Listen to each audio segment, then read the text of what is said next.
नमस्कार दोस्तों, स्वागत है आपका साइट फॉर वर्ल्ड के ऑफिशियल लर्निंग प्लेटफॉर्म पर, जहां स्टूडेंट्स और जॉब सीकर्स के लिए करियर, टेक्नोलॉजी और प्लेसमेंट से जुड़ी इंडस्ट्री ओरिएंटेड और प्रैक्टिकल नॉलेज दी जाती है।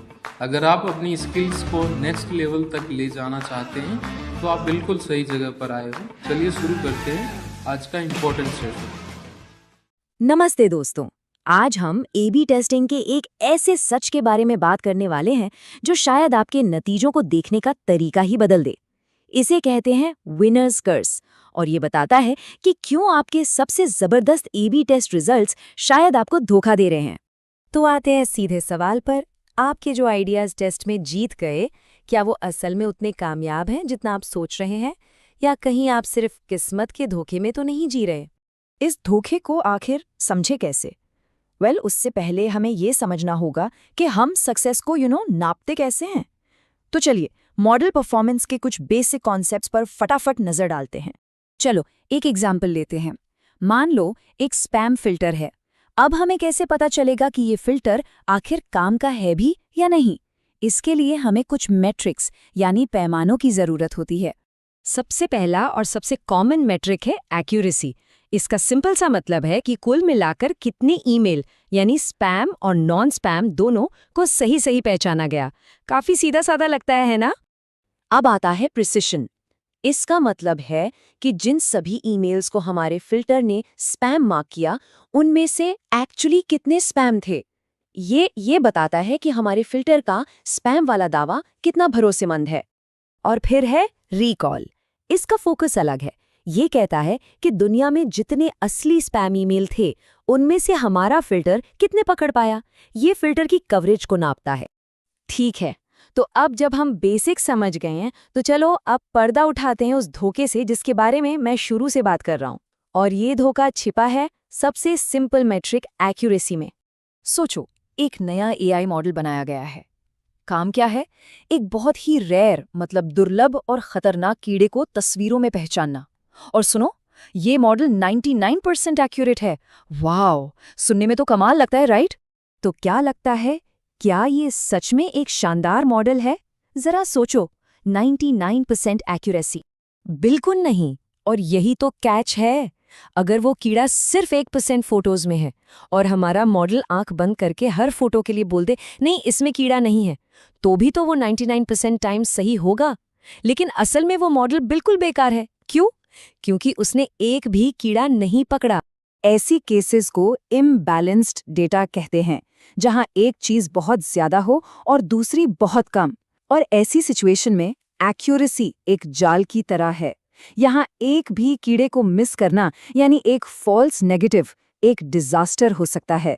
तो अब आपने देखा कि कैसे इम्बैलेंस डेटा एक स्टैटिस्टिकल इल्यूजन क्रिएट कर सकता है। अब इसी आइडिया को एक स्टेप आगे ले जाते हैं ए/बी टेस्टिंग की दुनिया में। यहाँ प्रॉब्लम डेटा के इम्बैलेंस की नहीं है, बल्कि बहुत सारे टेस्ट्स में से सिर्फ विनर्स को चुनने की है। और यहीं से एंट्री होती है विनर्स कर्स की।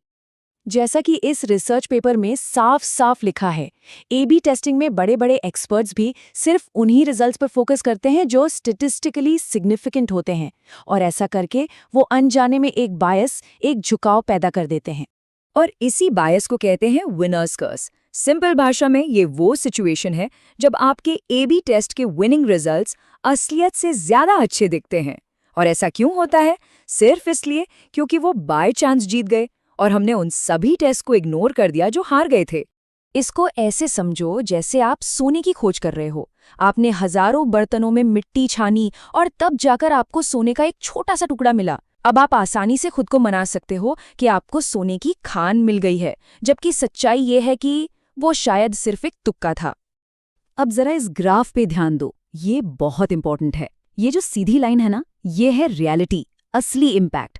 और ये जो ऊपर जाती हुई कर्व्ड लाइन है, ये है वो बढ़ा चढ़ाकर दिखाया गया विन, जो हमें दिखता है जब हम सिर्फ सक्सेसफुल टेस्ट्स को देखते हैं। इन दोनों के बीच का जो गैप है ना, बस वही है ये बायस, वही है विनर्स कर्स। तो क्या इसका मतलब सारे रिजल्ट्स बेकार हैं? हम ए/बी टेस्टिंग करना छोड़ दें? नहीं, बिल्कुल नहीं।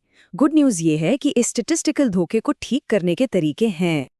अब देखो, इस बायस को ठीक करने के लिए कुछ एडवांस्ड स्टैटिस्टिकल मेथड्स हैं। नाम सुनने में थोड़े कॉम्प्लेक्स लग सकते हैं, एम्पिरिकल बेस, जिडोरा वगैरह। हमें इनकी डिटेल्स में नहीं जाना है, बस इतना समझो कि ये मेथड्स आपके विनिंग रिजल्ट्स को थोड़ा सा नीचे एडजस्ट कर देते हैं, उन्हें रियलिटी के ज्यादा करीब लाने के लिए। बेसिकली ये रिजल्ट से लक फैक्टर को हटा देते हैं। और ये टेबल इसका परफेक्ट प्रूफ है। देखो, स्क्रीन पे ध्यान दो, ये रियल वर्ल्ड डेटा है। टॉप लाइन देखो, अनएडजस्टेड रिजल्ट, एरर कितना है? 6.38। अब नीचे वाली लाइन देखो, जब किडोरा करेक्शन अप्लाई किया गया, एरर सीधा गिरकर 3.33 हो गया। मतलब एक सिंपल स्टैटिस्टिकल करेक्शन से गलती लगभग आधी हो गई। That's amazing. तो आखिर इन सब स्टैटिस्टिकल बातों का मतलब क्या है? क्यों इतना जरूरी है असली जीत और किस्मत के धोखे में फर्क करना? देखो, आखिर में बात यही है, विनर्स कर्व्स की वजह से हम ऐसे इंप्रूवमेंट्स के पीछे भागते हैं जो असल में है ही नहीं। हम ऐसे फीचर्स लॉन्च कर देते हैं जिनका कोई रियल इम्पैक्ट नहीं होता, और इन सब में हम अपने सबसे कीमती रिसोर्सेज, टाइम, पैसा, एफर्ट सब बर्बाद कर देते हैं। तो मैं आज आपको इसी एक सवाल के साथ छोड़ता हूँ। आपकी जो सक्सेस है उसमें कितना स्किल है और कितना सिर्फ इस विनर्स कर्व्स का धोखा? सोचिएगा जरूर। तो हमारे चैनल को सब्सक्राइब कीजिए और वीडियो को अपने दोस्तों के साथ शेयर जरूर कीजिए। कमेंट सेक्शन में अपना डाउट या नेक्स्ट टॉपिक लिखना मत भूलिएगा।